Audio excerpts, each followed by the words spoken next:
मोकाट जनावरांमुळे 2 कारमध्ये भीषण अपघात, वृद्ध महिलेचा मृत्यू, 3 जण गंभीर जखमी. यवतमाळच्या किनी गावाजवळील उड्डाणपुलावर मोकाट जनावर अचानक हायवेवर आल्याने 2 कारचा अपघात झाला. एका कारने अचानक ब्रेक मारल्याने मागून येणाऱ्या कारने जोरदार धडक दिली. धडकेनंतर एका कार रस्त्याच्या कडेला जाऊन 3 ते 4 वेळा पलटी झाली. या अपघातात एका वृद्ध महिलेचा मृत्यू झाला असून 3 जण गंभीर जखमी झाले आहेत.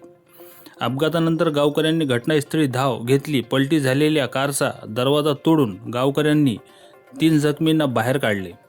माहिती मिळताच ग्रामीण पोलीस स्टेशन घटनास्थळी दाखल झाले. पोलिसांनी पंचनामा करून जखमींना यवतमाळच्या शासकीय रुग्णालयात उपचारासाठी दाखल केले. या अपघाताचा पुढील तपास यवतमाळ ग्रामीण पोलीस करीत आहे.